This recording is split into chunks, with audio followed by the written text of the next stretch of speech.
अहमक्तदा मयाबु तरामना उक्सरी लोइनना channel असि सेमजरिबा video असि मपुरोइबु ngaijaribi lukhrabi lyric हाबने हारिबा वारी असि ममिंग असि हारिबा वारी असि मणिपुर की हिस्ट्री के मनुंग चनबा वारी अमने हाबदि इंगसोक 1890 के मतम अदुवाइगी ब्रिटिश अमसुंग मणिपुर अनि के मरक्ता थोंगनखिबा लान कयादो अदुगी मनुंग चल हाबने युवराज टिकेंद्रजीत अमसुंग थंगाल जनरल फांसी तौदुना हाटखिबा लोइनना निंथौकोल चंद्र अमदि अथौब कया अमना लोई थाखिबा अदुगुम थौदोकसिंग अदुगी मनुंगदा अदुगुम थौदोकसिंग अदुगी मरक्ता मणिपुर की कोनुंगदा लालुक काब यावबा हाबदि लानमी ओइना यावरिबा अदुगुम पाखंग अचौ अमदि लाइरिक अनिगी नुंगसी वारीनी हारिबा वारी असे अचौ अमसुंग लाइरिक अनिगी नुंगसी वारीनी वारी असे के लगता मणिपुर की हिस्ट्री दा हारिबा मतम अदुदा करी करी थोखिबा हाबदो मयेक सेंगना हापसगदि अदुगा हारिबा ngasi की थमजरिबा वारी असी लाइरिक अमा थेंगनजदुना मयामदा खुदोल तमजबनी चैनल असिना थमजरिबा वारी सिंग असी अयामबना हिस्ट्री गा मरी लैनबा अदुगा नुंगसी नुंगोन गसु अदुम मरी लैनबा यामना आथ्र लैबा यानो मनुंग हुंजिनबा अदुगुंबा थमोइदा करिगुंबा अमा फावहनगदबा अदुगुंबा वारी ngaktni haidana mayamda haijiri video yengbiriba punamukpu channel asina haninga litana thagat phungdoksari loinana ngasi ki video yengbiriba channel ausingna ngasi thagasari ba video asi nungsibiduna like ama mamsuna biramo loinana adom adong ge friends singdasu hairiba video asi share tobiu haidana haijeri video asi meng taminarasi lamda thagi tara tare nipanba yaksang mai thaba matung Nini konba numit ki nungdangni numit ta khraba matung pung ani thengthana tha thorki lupa mahigum ngauraba thabalna malem asi kupkhre yashkul lakpi ki sangai sumangni pak chawraba sumangni taru ta hen sengdoklaba santhi leingoi haptana sit nana wai tai thoklaba ingri sitlaba sumang asigi kha awang nongpokta Makha sangoi, awang sangoi, mamang sangoi haidana lay. Nungchuptana yashkul lakpigi sangai yumjaw ka mangani. Awang thangba nakanda awang sangoi, mamang sangoi anigi karakta hojang habidi thongal lay. Hojang da ka macha singlay santri yarek laysin tawri. Sumang mayayda chaputara thakta mana punglaba tulsi pambi ama hauri. Tulsi pambi gi akoibada thaleba Utloki mangana thabalgi mangal ga loinana sangai samangadu ayuk nungthilgum ngale matamasida yaskul gele sabi maunaha kaya thabal chongni haiduna yaskul lakpi gi sangai samangda tillare makoibu thilakpa thabal chongbu yengba lakpa mache manem mandol mama mabok ahalaman kayana yaskul lakpi gi sangai mangonda thalle pathoroktuna sangai sumangi nungchup thangbana kaldu pik thalle Lesabi adubu mitajaba pakhang soinongnaha sari kya sutillare makhoi ga loinana thabal chongba yengba lakpa pakhang kaya miyai chalaba mi yauna changai sumang kha awang nongpok thangba nakalpumba mina leng duna challe lakai gi babok kaya su makha sangoida thanna phamli angang nupamcha nupi micha kaya su yauri thabal chongba yawba yengba lakpa Sumangi machi amadana haira acha athak panayon bi amasu lukmai thaduna uchan maira thanduna phamli mauna hala sabi pakhang kharana question ba forfam amasu yauri mafam aduda tillariba lasabi sing adugi marakta yauri lairik chahi 13 inkhalakpi gi phajaba matik mayai pummana tillavi kuchu ngaubi rasi laibi Tonganaba yaskulda maming chana phajabi hoidrom ningol mama mapa gi naitom pokchabi kena mauna yokchabi anam kanbi ningthibini thabal chongba yengba lakleba pakhang macha singdigi marakta yarokliba achau singha elangba chahi kun koino haugalakpada ngairibani wang chawi phut taruk ki mathakni phibamurti chana phajaba mitai laktadi mijauni mina yengning basaktamni Pulai kuchu lam yauba mapa mamagi amata pokchaba machanupani elangba hajari gi tulini sana konungda lalupka ba yauriba hiyang lamda mayumni wangkhai mairabi gi sebakni ayang pore lakpagi yathang matungina lalup sasin tauriba yamba lalup chingba ꯑꯩꯈꯣꯏ ꯁꯅꯥ ꯀꯣꯅꯨꯡꯗ ꯂꯥꯂꯨꯞ ꯀꯥꯔꯛꯄ ꯊꯥ ꯐꯥꯔꯛꯀꯗꯧꯔꯦ꯫ ꯍꯂꯪꯀꯥꯔ ꯅꯨꯃꯤꯠꯇꯗꯤ ꯑꯩꯈꯣꯏ ꯂꯥꯂꯨꯞ ꯁꯤꯟꯊꯥ ꯂꯣꯏꯗꯨꯅ ꯌꯨꯝꯗ ꯍꯟꯅꯔꯅꯤ꯫ ꯑꯁꯨꯛ ꯀꯨꯏꯕꯁꯤ ꯂꯥꯂꯨꯞꯀꯤ ꯊꯕꯛ ꯆꯤꯟꯃꯟꯈꯤꯕꯅ ꯍꯔꯥꯎ ꯀꯨꯝꯍꯩ ꯑꯃꯠꯇꯁꯨ ꯌꯥꯎꯕ ꯐꯪꯗꯦ꯫ ꯑꯆꯨꯝꯕꯅꯤ ꯏꯌꯥꯝꯕ, ꯑꯩꯈꯣꯏꯗꯤ ꯑꯊꯥꯞꯄꯗꯒꯤ ꯂꯥꯛꯄꯅꯤꯅ ꯏꯝꯐꯥꯜ ꯁꯍꯔ ꯌꯦꯡꯖꯅꯤꯡꯉꯤ, ꯑꯆꯧ ꯑꯁꯥꯡꯒꯤ ꯁꯪꯒꯥꯏꯅ ꯀꯝꯗꯧꯕ? ꯍꯧꯖꯤꯛꯇꯤ ꯁꯅꯥ ꯀꯣꯅꯨꯡꯒꯤ ꯊꯕꯛꯁꯨ ꯈꯔ ꯃꯀꯣꯝꯂꯛꯂꯦ꯫ ꯉꯁꯤ ꯁꯅꯥꯈꯥ ꯌꯥꯏꯁ꯭ꯀꯨꯜ ꯂꯥꯛꯄꯒꯤ ꯁꯪꯒꯥꯏꯗ ꯊꯥꯕꯜ ꯆꯣꯡꯅꯤ ꯍꯥꯏ꯫ ꯑꯩꯈꯣꯏ ꯃꯗꯨ ꯌꯦꯡꯖꯔꯨꯒꯦ꯫ ꯃꯇꯝ ꯈꯔꯗꯪꯗꯤ ꯑꯩꯈꯣꯏꯕꯨ ꯊꯥꯗꯣꯛꯄꯤꯌꯨ ꯏꯌꯥꯝꯕ ꯂꯥꯂꯨꯞ ꯆꯤꯡꯕ꯫ ꯏꯅꯥꯎꯁꯥ, ꯁꯅꯥ ꯀꯣꯅꯨꯡ ꯊꯥꯗꯣꯛꯇꯨꯅ ꯂꯥꯂꯨꯞ ꯂꯣꯏꯅ ꯆꯠꯊꯣꯛꯄꯁꯨ ꯌꯥꯔꯣꯏ꯫ ꯀꯅꯥ ꯀꯅꯥꯅꯣ ꯅꯈꯣꯏ ꯆꯠꯀꯗꯕ ꯃꯤ 3-4ꯗꯤ ꯄꯨꯡ ꯈꯔ ꯃꯄꯥꯟꯗ ꯂꯩꯔꯨꯕ ꯌꯥꯅꯤ꯫ ꯇꯣꯝꯕ, ꯆꯥꯎꯕ, ꯑꯆꯧ, ꯕꯨꯙ, ꯑꯩꯈꯣꯏ 3 ꯌꯦꯡꯖꯔꯨꯔꯒꯦ ꯏꯌꯥꯝꯕ ꯂꯥꯂꯨꯞ ꯆꯤꯡꯕ꯫ ꯐꯔꯦ ꯐꯔꯦ ꯑꯆꯧ, ꯅꯪꯅ ꯂꯨꯆꯤꯡꯗꯨꯅ ꯆꯠꯂꯨ꯫ ꯄꯨꯡ 10 ꯇꯥꯗ꯭ꯔꯤꯉꯩꯗ ꯍꯜꯂꯛꯎ꯫ ꯑꯩ ꯅꯈꯣꯏꯕꯨ ꯉꯥꯏꯔꯝꯒꯗꯧꯔꯤꯕꯅꯤ꯫ ꯁꯟꯇ꯭ꯔꯤ ꯁꯩꯁꯤꯟꯗꯁꯨ ꯍꯥꯏꯔꯝꯃꯨ꯫ ꯑꯁꯨꯝꯅ ꯂꯥꯂꯨꯞ ꯂꯨꯆꯤꯡꯕꯗꯨꯅ ꯍꯥꯏꯕꯤꯔꯝꯃꯤ꯫ ꯃꯈꯣꯏ 3 ꯑꯆꯧꯅ ꯂꯨꯆꯤꯡꯗꯨꯅ ꯌꯥꯏꯁ꯭ꯀꯨꯜ ꯃꯥꯏꯀꯩ ꯄꯥꯡꯂꯛꯂꯦ꯫ ꯑꯗꯨꯒ ꯂꯩꯖꯕ ꯀꯦꯔꯗꯨꯅ ꯁꯅꯥ ꯀꯣꯅꯨꯡꯒꯤ ꯈꯥ ꯁꯅꯊꯣꯡꯂꯣꯝꯗ ꯊꯣꯔꯛꯈꯤ꯫ ꯁꯅꯊꯣꯡꯗ ꯁꯟꯇ꯭ꯔꯤ ꯁꯩꯁꯤꯟ ꯃꯀꯣꯛꯇ ꯃꯈꯣꯏꯒꯤ ꯃꯃꯤꯡ ꯃꯊꯥ ꯈꯪꯍꯜꯂꯝꯈꯤ꯫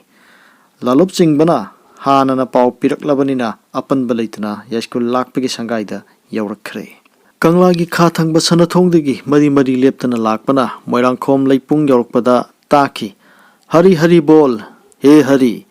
ꯍꯥꯏꯅ ꯈꯨꯝꯕ ꯊꯥꯕꯜ ꯆꯣꯡꯕꯒꯤ ꯏꯁꯩ ꯄꯔꯞ ꯄꯔꯞ ꯂꯥꯛꯇꯨꯅ ꯁꯅꯥꯈꯥ ꯌꯥꯏꯁ꯭ꯀꯨꯜ ꯂꯥꯛꯄꯒꯤ ꯁꯪꯒꯥꯏ ꯍꯣꯖꯪ ꯂꯥꯟꯁꯤꯜꯂꯛꯇꯨꯅ ꯁꯪꯒꯥꯏ ꯁꯨꯃꯥꯡ ꯌꯧꯔꯛꯄ ꯃꯇꯝꯗ ꯑꯣꯖꯥ ꯏꯁꯩ ꯍꯟꯕꯅ ꯍꯜꯂꯒ ꯊꯥꯕꯜ ꯆꯣꯡꯕꯗ ꯌꯥꯎꯔꯤꯕ ꯄꯥꯈꯪ ꯂꯩꯁꯥꯕꯤ ꯃꯧ ꯅꯍꯥꯁꯤꯡꯅ ꯅꯨꯡꯁꯤꯅ ꯈꯨꯝꯕ ꯏꯁꯩꯗꯨ ꯇꯥꯟꯅꯈꯤ꯫ ꯄꯟꯊꯧꯒꯤ ꯁꯨꯃꯥꯡ ꯃꯊꯧꯕꯨꯡ, ꯕ꯭ꯔꯤꯟꯗꯥꯗꯦꯕꯤ ꯌꯥꯏꯗ ꯆꯜ, ꯂꯤꯛ ꯂꯦꯡꯕꯒꯨꯝ ꯂꯦꯡꯂꯦꯗꯨ, ꯂꯩꯔꯦꯡꯕꯒꯨꯝ ꯂꯦꯡꯂꯦꯗꯨ, ꯁꯥꯕꯤꯒꯤ ꯈꯨꯠꯇ ꯁꯥꯅꯧꯅ ꯄꯥꯏ, ꯉꯁꯤ ꯂꯥꯏꯔꯦꯟ ꯅꯨꯡꯖꯥꯗ ꯇꯥ ꯍꯦ ꯆꯣꯡꯁꯤꯗꯥ, ꯍꯔꯤ ꯍꯔꯤ ꯕꯣꯜ, ꯍꯦ ꯍꯔꯤ꯫ ꯈꯣꯡꯊꯥꯡ ꯍꯥꯞꯅ ꯂꯩꯅ ꯂꯩꯅ ꯆꯣꯡꯕꯗꯨ ꯁꯨꯃꯥꯡꯒꯤ ꯑꯋꯥꯡ ꯅꯣꯡꯄꯣꯛ ꯅꯥꯀꯟꯗ ꯄꯔꯦꯡ ꯂꯦꯞꯇꯨꯅ ꯌꯦꯡꯂꯤꯕ ꯑꯆꯧꯅ ꯈꯨꯠꯀꯣꯏ 4-5ꯔꯛ ꯁꯨꯔꯛꯄꯗ ꯂꯩꯁꯥꯕꯤ ꯑꯅꯤꯒꯤ ꯀꯥꯔꯛꯇ ꯄꯥꯈꯪ ꯑꯃꯠꯇ ꯄꯥꯏꯗꯅ ꯃꯥꯒꯤ ꯃꯄꯥ ꯌꯧꯔꯛꯄꯗ ꯑꯆꯧ ꯐꯠ ꯍꯥꯏꯖꯤꯟꯈꯤꯗꯨꯅ ꯂꯩꯁꯥꯕꯤ ꯑꯅꯤꯗꯨꯒꯤ ꯃꯈꯨꯠ ꯑꯅꯤꯗꯨ ꯊꯗꯠꯇꯨꯅ ꯄꯥꯏꯔꯒ ꯊꯥꯕꯜ ꯆꯣꯡꯕ ꯑꯗꯨ ꯌꯥꯎꯈ꯭ꯔꯦ꯫ ꯋꯥꯡ ꯆꯥꯎꯔꯕ ꯐꯤꯕꯝ ꯃꯨꯔꯇꯤ ꯐꯖꯔꯕ ꯄꯥꯈꯪ ꯑꯃꯅ ꯊꯣꯏꯅ ꯍꯦꯟꯅ ꯐꯖꯔꯕꯤ ꯂꯩꯁꯥꯕꯤ ꯑꯅꯤꯒꯤ ꯃꯔꯛꯇ ꯃꯈꯨꯠ ꯅꯥꯝꯃ ꯅꯥꯝꯃ ꯄꯥꯏꯗꯨꯅ ꯊꯥꯕꯜ ꯆꯣꯡꯂꯛꯄ ꯑꯗꯨ ꯂꯩꯕꯥꯛꯀꯤ ꯀꯨꯝꯍꯩ ꯑꯣꯏꯈꯤ꯫ ꯚꯥꯕꯣꯛꯅ ꯌꯦꯡꯅꯈꯤ, ꯊꯥꯒꯠꯅꯈꯤ꯫ ꯂꯩꯁꯥꯕꯤ ꯑꯅꯤꯗꯨꯅ ꯄꯥꯏꯍꯟꯈꯤꯗꯕ ꯄꯥꯈꯪ ꯑꯗꯨꯅ ꯀꯂꯛꯅ ꯑꯃꯨꯛ ꯌꯦꯡꯈꯤ꯫ ꯑꯆꯧꯒꯤ ꯌꯦꯠꯇ ꯊꯣꯏꯕꯤꯁꯅꯥꯅ ꯑꯣꯏꯗ ꯂꯩꯔꯤꯛ, ꯑꯅꯤꯃꯛ ꯊꯧꯅꯥ ꯐꯕꯤ ꯂꯝꯀꯦꯠ ꯂꯝꯍꯥꯏꯕꯤ ꯄꯥꯈꯪ ꯑꯃꯠꯇꯅ ꯃꯈꯣꯏ ꯑꯅꯤꯕꯨ ꯃꯈꯨꯠ ꯄꯥꯏꯕ ꯉꯝꯗꯕꯤꯅꯤ꯫ ꯑꯗꯨꯕꯨ ꯑꯆꯧꯅ パイꯔꯕ ꯃꯇꯝꯗꯗꯤ ꯕꯦꯔꯥ ꯁꯦꯔꯥ ꯀꯔꯤꯃꯠꯇ ꯇꯧꯔꯝꯗꯦ꯫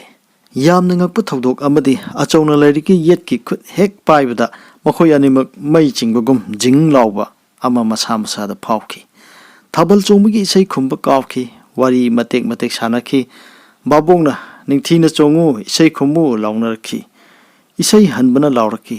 ꯍꯔꯤ ꯍꯔꯤ ꯕꯣꯜ꯫ ꯃꯌꯥꯝ ꯄꯨꯝꯕ ꯆꯞ ꯃꯥꯟꯅꯅ ꯈꯨꯝꯂꯛꯈꯤ, ꯍꯦ ꯍꯔꯤ꯫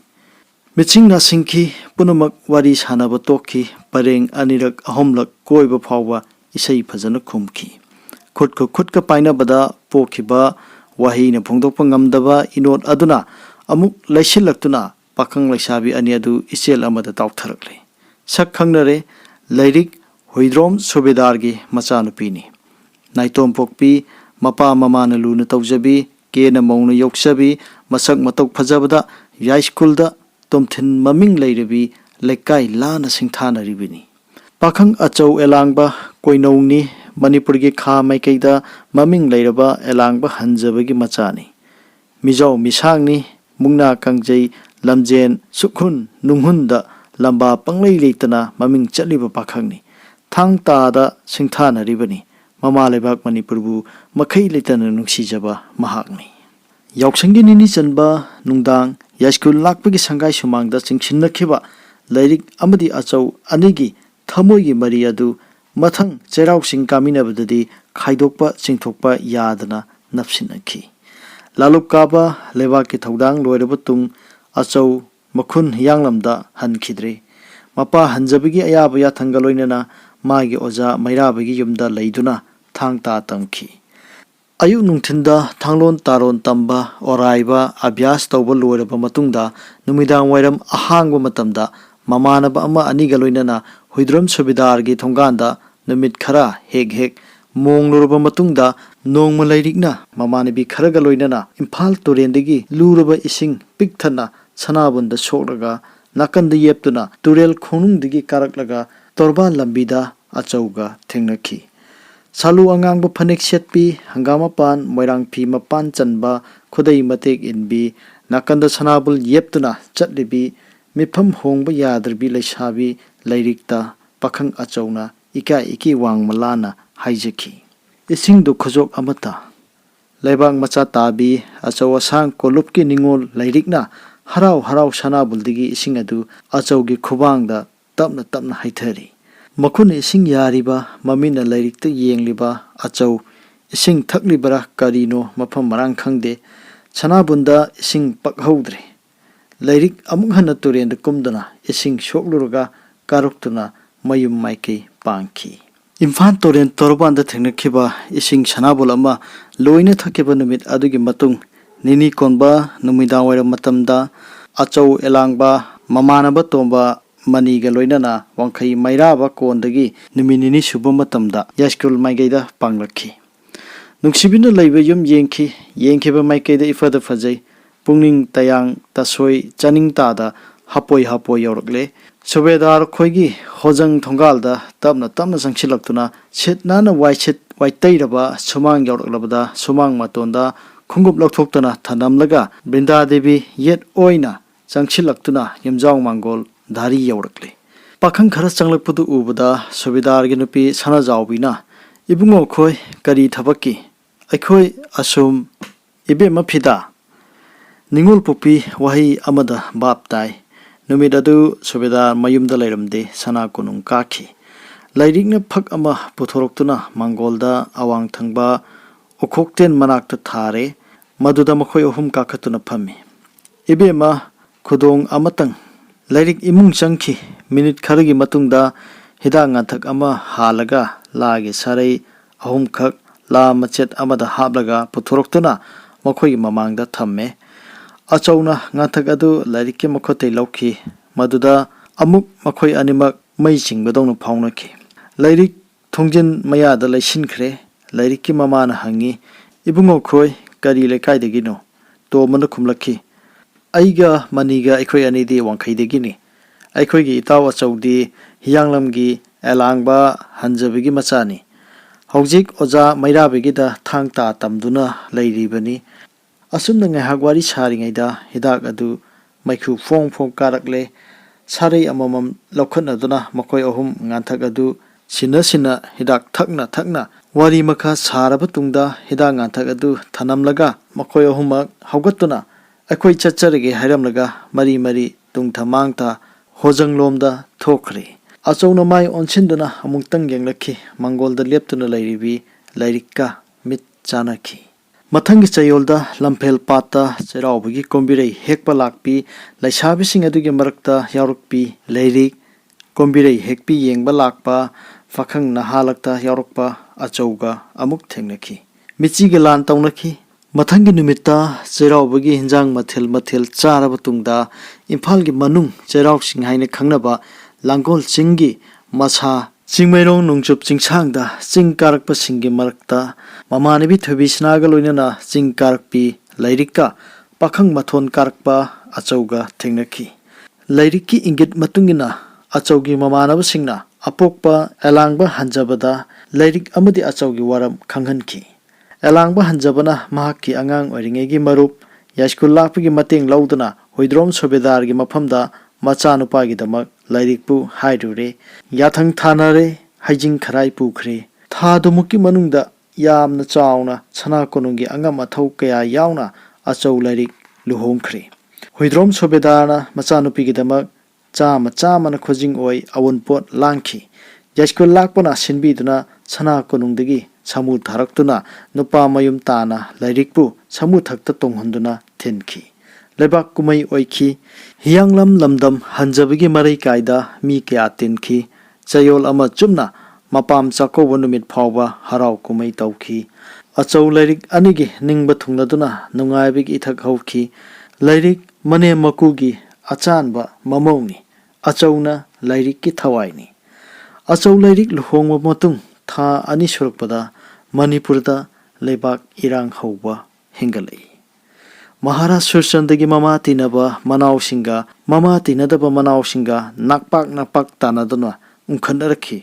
पुकमिनब मनाव सिंगना मयामबन निंथौनी हाइबगी बापता खरा हेना लमकेट लमहाइबा साजत वांगांग खरा ngनबा मदुदा मयामब निंथौना वातेमदबा अदुना ममा तीनदबा अतई मचिन मनाव सिंग अदुगी मबुकनिंगदा चिंगनबा पोखहंदुना थौदोक मचा मचा कया थोखी निंथौगा ममा तीनबा मनाव पकासना संगोल हंजबना ममा तीनदबा मयामबुंग तिकेंद्रजीत सेनापतिबु कलक्तुना सिंगनबा मानबा थौदोक खरा निंथौना पुमिनबा मनाव पकासनागी मिचंग चंगी हाइना खलहनखिबा थौदोक खरा थोखी संगोल हंजबा पकासनाना मियाम चनरिबा लंबी थिंगदुना चंजेन थोंग मयाइदा चोबोर सानबा मदु तौनु हाइना खामलुबदा मयामबुंग तिकेंद्रजीत सेनापतिदा माना उंखतखिबा सिंगनबा साजत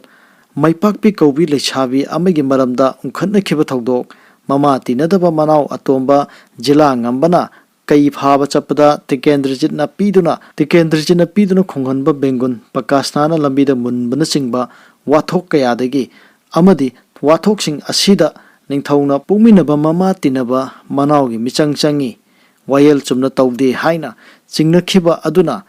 मखोइगी मथक्ता पकासनाना पंगतम तमसिंदना पंगाई हाइजिंदुना अहकपा चैराक निंथौना पिरकपा याय खंदुना इंग 1890 की लांगबन थागी तरी निपानबा अहिंग नुंगाई मतुंगदा मनाव इबुंगो अंगौसना दोलाइरोय हंजबा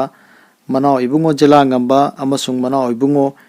कोइरेंग सेनापति मखोय अहुमना मागी खुद पुदुना पुन्ना महाराज सुरचंद्र की संगाइदा लांदाखी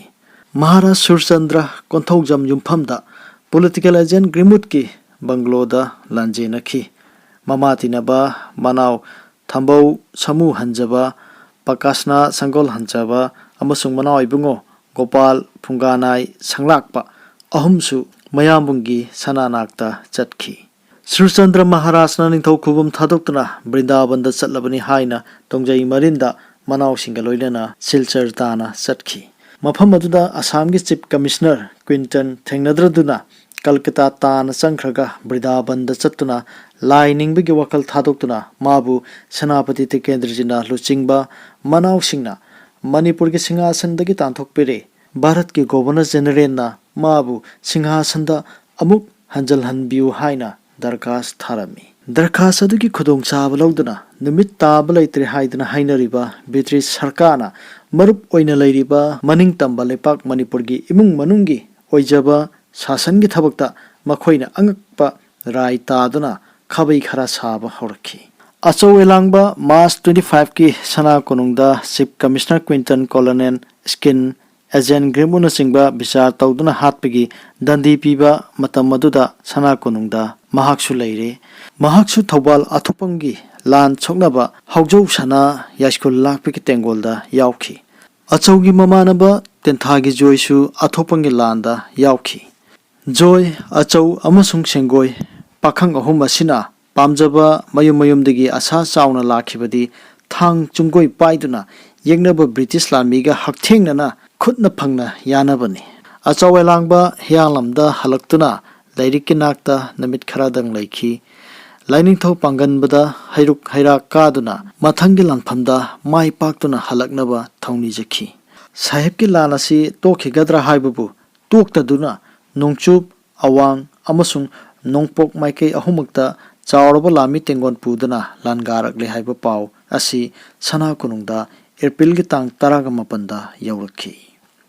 मणिपुरी मालेबाकपु येंगनबा माले सिंगी मखुत्तगी कन्नबगिदमक मैत्रबा मचा अथौबा चोंथोरकलो पाजेंग फिरान थेनिंगद्रा पामदबरा थौना फबा मरेबाक निंगबा मचानी सोनबा असुमना निंगथेमना लावथोकपदा चोंथोरकेबा मरेबाक निंगबा पौना बरजबासी चोंथामिया हौबम मचा अंगांगहल लान थेंगनगे हाइबा मितै सिफाई चामरीगा लोइनना थौबालदा लान ngakpa चटखी असिदसु नतना वांखैराकपा मैपाक्सना अमसुंग येनखोइबा मेंजोरना चिंगबा मितै लामी चात्रेट पुदना थौबालदा तेंगोन छादुना लैखी असुमना नुंगचुपलोमदा संगोल हंजबा कलासना सना ngang लरुंग पुरेन येनखोइबा poilana singba lami lising puduna laimatonda tengol saduna leikhi achawelangba magi oja wangkai mairaba poilaga loinana lami kuntrana mang thagalaktuna mantak ching tung oinana thanamlaga kakching yaurki kakching di matamaduda Major Leslie na dominate tawduna kakching khunda sahib ke sifai yamna lumduna leirimki wangkai mairaba poilana kakching gi misingda hangki sahib ke tengol di kadaino kakching gi misingna khumlaki manaw singda leiba sine poilana manaw sing chatnaba mamai olakpada khulakta lumduna leiramba sahib amasung sifaina punna nongmai kapsilaki poilana lusingduna makhoi kuntrana sahib ke lami khutna phangna yanare wangkai mairaba poilana singba mi kun sire arembuduna chenkhre achawelangba chenkhiba maruktuda yaurakti asiba maraktasu yauramde achawelangba mangkhre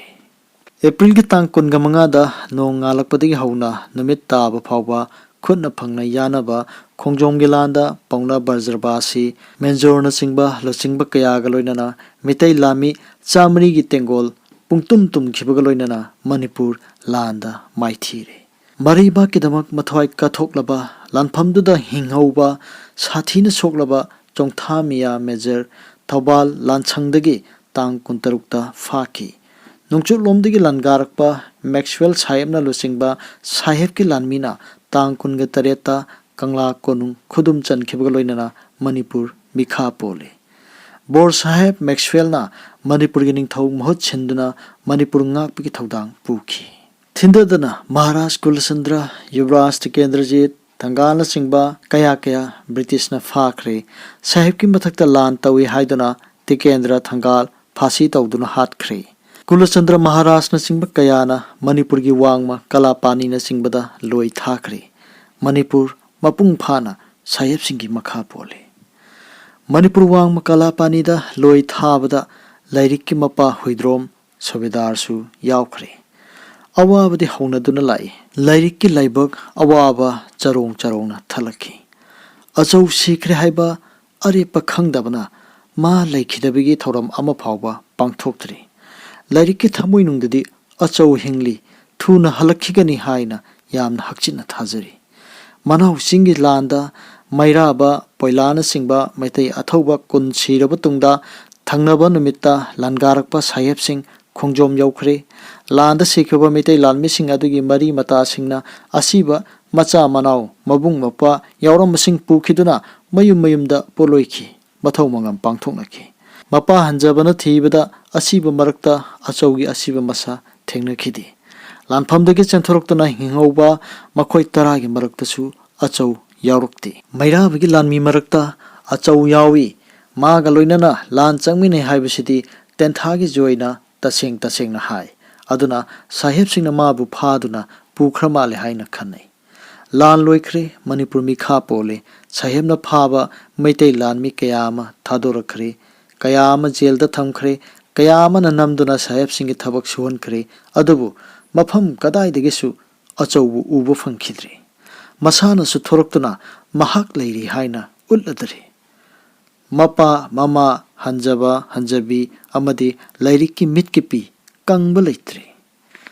achauna lan chalamdaida naupu hoba lairik tha tara mapung pharakloduna mamit mamai pangle angang unakhre nungsikhraba machanapa ama pokle masak mawong matau mapa achau hek haijilli lairik khitang awana kaujaro achau kainabagi pirakta machagi matau ubada mamon nokpa ngamjari halakadra haina chahi ama chupna ngairaba phawba karigumba sanaminam amata phangkidrabada achau landa sikri haina are pawarep lauduna pangong pambigi matup amana achaugi masagi mhot chinduna chanduk mathakta thamduna poloikhre sardana singba mathok mangam loina pangthokre achauna lan phamdagi mangkhiba matamda lairik chahi 19 mapung pharakpada ngairi achaugi machanupadu pokpa matamda thagi khongchata chahi 18 changlakle inkhalakliba mapung pharakliba mahakni macha ama pokladuna maunaha oirabasu mamanabi kayadi leisaribini lairik ki yengnaribasu magi inkhalaklibi mapung pharaklibi masa amasung phajaba hengalakliba rashi leiba saktamaduni ꯃꯤꯇꯥꯔꯤꯕ ꯅꯨꯄꯥ ꯅꯨꯄꯤ ꯈꯥꯛꯇꯅ ꯃꯤꯅ ꯀꯂꯛ ꯌꯦꯡꯊꯤꯔꯤꯕ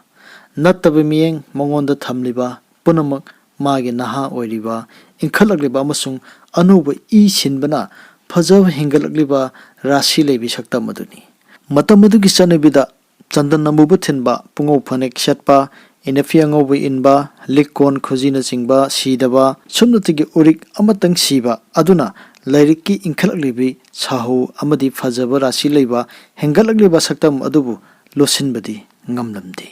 ꯂꯥꯏꯔꯤꯛꯀꯤ ꯊꯃꯣꯏꯗ ꯑꯆꯧ ꯅꯠꯇꯅ ꯑꯇꯣꯞꯄ ꯅꯨꯄꯥ ꯑꯃꯒꯤ ꯃꯐꯝ ꯂꯩꯇꯦ꯫ ꯃꯃꯤ ꯇꯥꯗꯦ, ꯑꯗꯨꯕꯨ ꯅꯍꯥ ꯑꯣꯏꯔꯤꯕꯤ ꯃꯧ ꯅꯍꯥ ꯂꯨꯈ꯭ꯔꯥꯕꯤ ꯑꯁꯤꯕꯨ ꯃꯤꯇꯥꯕ ꯃꯤꯒꯤ ꯃꯁꯤꯡ ꯅꯣꯡꯃ ꯅꯣꯡꯃꯒꯤ ꯍꯦꯟꯒꯠꯂꯛꯈꯤ꯫ ꯂꯥꯏꯔꯤꯛꯀꯤ ꯈꯣꯡꯊꯥꯡ ꯈꯨꯗꯤꯡꯃꯛꯄꯨ ꯃꯨꯟꯅ ꯌꯦꯡꯁꯤꯟꯂꯤꯕꯁꯤꯡꯒꯤ ꯃꯔꯛꯇ ꯌꯥꯎꯔꯤ ꯃꯀꯨ ꯃꯅꯦꯝ꯫ ꯂꯥꯏꯔꯤꯛ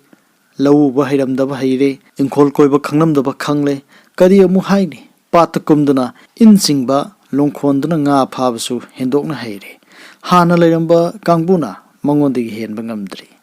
ꯄꯤꯛꯂꯤꯕꯤ ꯃꯆꯥꯅꯨꯄꯥꯕꯨ ꯃꯤꯀꯨꯞ ꯑꯃ ꯐꯥꯎꯕ ꯃꯥꯒꯤ ꯃꯤꯠꯌꯦꯡ ꯋꯥꯡꯃꯗ ꯊꯝꯗꯅ ꯀꯣꯏꯁꯦꯟ ꯁꯦꯟꯅꯕꯒ ꯂꯣꯏꯅꯅ ꯏꯃꯨꯡꯒꯤ ꯊꯕꯛ ꯄꯨꯝꯕ ꯇꯧꯕꯒꯤ ꯃꯊꯛꯇ ꯑꯍꯜ ꯑꯣꯏꯔꯕ ꯃꯀꯨ ꯃꯅꯦꯝꯒꯤ ꯁꯦꯕꯥꯁꯨ ꯇꯧꯔꯝꯃꯤ ꯑꯃꯗꯤ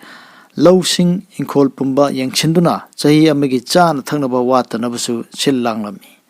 ꯋꯥꯠꯇ ꯄꯥꯗꯕ ꯏꯃꯨꯡ ꯑꯣꯏꯔꯕꯁꯨ ꯂꯥꯟꯐꯝꯗꯒꯤ ꯃꯥꯡꯈꯤꯕ ꯃꯆꯥꯅꯨꯄꯥꯒꯤ ꯈꯟꯕꯗ ꯂꯥꯏꯃꯟ ꯍꯧꯔꯕ ꯃꯄꯤ ꯀꯪꯗꯅ ꯂꯩꯔꯛꯂꯕ ꯑꯍꯜ ꯑꯅꯤ ꯑꯗꯨ ꯂꯥꯏꯔꯤꯛꯀꯤ ꯃꯆꯥꯅꯨꯄꯥ ꯃꯁꯨꯒꯤ ꯀꯨꯝꯍꯩꯗ ꯑꯋꯥ ꯑꯅꯥ ꯈꯔ ꯈꯔ ꯀꯥꯎꯔꯛꯂꯦ꯫ ꯑꯗꯨꯕꯨ ꯃꯁꯛ ꯃꯇꯧ ꯐꯖꯕ ꯍꯦꯟꯒꯠꯂꯛꯂꯤꯕꯤ ꯃꯃꯧ ꯅꯨꯄꯤ ꯂꯨꯈ꯭ꯔꯥꯕꯤ ꯑꯗꯨꯕꯨ ꯀꯜꯂꯛꯂꯝꯃꯤ, ꯈꯝꯕꯜꯂꯝꯃꯤ꯫ ꯃꯔꯛ ꯃꯔꯛꯇ ꯀꯔꯤꯒꯨꯝꯕ ꯀꯩꯁꯨ ꯂꯩꯇꯕ ꯃꯔꯝ ꯑꯃꯒꯤꯁꯨ ꯃꯃꯧ ꯅꯨꯄꯤꯕꯨ ꯊꯤꯅ ꯆꯩꯔꯒ ꯄꯦꯟꯖꯔꯝꯃꯤ꯫ ꯂꯥꯏꯔꯤꯛꯅ ꯌꯥꯝꯅ ꯍꯩꯁꯤꯡꯅ ꯃꯥꯒꯤ ꯂꯝꯆꯠ ꯁꯥꯖꯠꯇ ꯁꯤꯇ꯭ꯔ ꯑꯃꯠꯇ ꯂꯩꯇꯅꯕ ꯍꯣꯠꯅꯔꯝꯃꯤ꯫ ꯀꯩꯗꯧꯉꯩꯗꯁꯨ ꯃꯍꯥꯛ ꯃꯁꯥ ꯃꯊꯟꯇ ꯆꯠꯊꯣꯛꯇꯦ꯫ ꯃꯇꯝ ꯄꯨꯝꯕꯗ ꯃꯃꯥꯟꯅꯕ ꯅꯠꯇ꯭ꯔꯒ ꯃꯆꯟ ꯃꯆꯦ ꯃꯅꯦ ꯂꯣꯏꯅꯗꯨꯅ ꯆꯠꯂꯤ꯫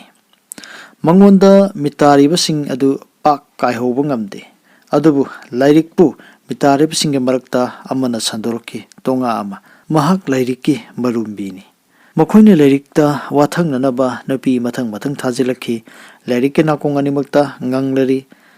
ꯃꯥꯅ ꯌꯥꯝꯅ ꯄꯥꯝꯖꯩ ꯍꯥꯏꯕꯅꯤ, ꯃꯥꯅ ꯍꯥꯏꯔꯤꯕꯁꯤ ꯀꯨꯏꯔꯦ, ꯌꯥꯊꯣꯛꯈ꯭ꯔꯁꯤꯗꯅ, ꯃꯣꯡꯐꯝ ꯁꯪꯗꯨꯅ ꯂꯩꯕꯁꯤꯕꯨ ꯀꯥꯟꯅꯔꯤꯕꯔꯣ, ꯌꯧꯕꯟꯒꯤ ꯃꯇꯝ ꯑꯔꯦꯝꯕꯗ ꯍꯧꯍꯜꯂꯤꯕꯁꯤꯕꯨ ꯍꯧꯅꯕ꯭ꯔꯥ? ꯂꯥꯏꯔꯤꯛꯀꯤ ꯃꯆꯤꯟꯗꯗꯤ ꯈꯨꯝꯂꯤ, ꯍꯧꯅꯗꯦꯗ, ꯑꯗꯨꯝꯅ ꯍꯥꯏꯕꯤꯒꯅꯨ, ꯑꯩꯁꯦ ꯆꯥꯖꯦꯟꯕꯤ ꯃꯧ ꯅꯍꯥ ꯂꯨꯈ꯭ꯔꯥꯕꯤꯅꯤ꯫ ꯅꯣꯡꯃ ꯃꯅꯦꯒ ꯂꯣꯏꯅꯅ ꯅꯨꯃꯤꯗꯥꯡꯋꯥꯏꯔꯝ ꯂꯧꯕꯨꯛꯇꯒꯤ ꯍꯜꯂꯛꯄꯗ ꯃꯉꯣꯟꯗ ꯃꯤꯇꯥꯔꯤꯕꯁꯤꯡꯒꯤ ꯃꯔꯛꯇ ꯈ꯭ꯋꯥꯏꯗꯒꯤ ꯍꯦꯟꯅ ꯃꯔꯩ ꯈꯔ ꯆꯥꯎꯔꯕ ꯍꯤꯗꯟꯒꯤ ꯃꯆꯥꯅꯨꯄꯥ ꯋꯥꯏꯈꯣꯝ ꯅꯕꯀꯨꯃꯥꯔꯅ ꯃꯤ ꯀꯣꯏꯔꯞ ꯀꯣꯏꯔꯞ ꯌꯦꯡꯂꯒ ꯍꯥꯏꯔꯛꯈꯤ, ꯂꯥꯏꯔꯤꯛ, ꯑꯩꯗꯤ ꯅꯪꯕꯨ ꯅꯁꯥ ꯂꯩꯁꯥꯔꯤꯉꯩꯗꯒꯤ ꯍꯧꯅ ꯅꯤꯡꯖꯔꯛꯄꯅꯤ꯫ ꯍꯧꯖꯤꯛꯁꯨ ꯑꯩꯗꯤ ꯅꯪꯕꯨ ꯅꯤꯡꯖꯔꯤ, ꯅꯪꯒꯤꯗꯃꯛ ꯂꯦꯞꯂꯤ꯫ ꯀꯩꯗꯧꯒꯦ ꯑꯩꯅ ꯅꯤꯡꯖꯔꯤꯕꯁꯦ ꯑꯃꯨꯛꯇꯗꯤ ꯊꯨꯡꯍꯟꯕꯤꯌꯨꯗꯅ꯫ ꯍꯧꯅꯗꯦꯗ ꯇꯥꯗꯅꯕ, ꯅꯪꯗꯤ ꯄꯥꯈꯪꯅꯤ, ꯑꯩꯅ ꯑꯂꯥꯡꯕꯝ ꯁꯥꯒꯩꯒꯤ ꯃꯧꯅꯤ, ꯏꯆꯥ ꯂꯩꯔꯕꯤꯅꯤ, ꯂꯨꯈ꯭ꯔꯥꯕꯤꯅꯤ, ꯍꯧꯅꯗꯦ, ꯑꯗꯨꯝꯅ ꯈꯟꯕꯤꯒꯅꯨ꯫ ꯅꯆꯥꯅꯨꯄꯥꯗꯨ ꯏꯆꯥ ꯑꯣꯏꯅ ꯌꯣꯛꯆꯒꯦ, ꯅꯪꯕꯨ ꯑꯃꯨꯛꯇꯗꯤ ꯃꯨꯟꯅ ꯈꯜꯂꯣ꯫ ꯍꯧꯅꯗꯦ ꯇꯥꯗ, ꯑꯗꯨꯝꯅ ꯍꯥꯏꯕꯤꯅꯨ꯫ ꯑꯩꯒꯤ ꯏꯕꯨꯡꯉꯣꯗꯣ ꯂꯥꯟ ꯆꯠꯈꯤꯕꯅꯤ, ꯁꯤꯕ ꯍꯤꯡꯕ ꯈꯪꯗ꯭ꯔꯤꯕꯅꯤ꯫ ꯑꯩꯗꯤ ꯃꯍꯥꯛ ꯍꯜꯂꯛꯄ ꯉꯥꯏꯖꯔꯤꯕꯅꯤ꯫ ꯏꯕꯦꯝꯃ ꯂꯩꯔꯤ,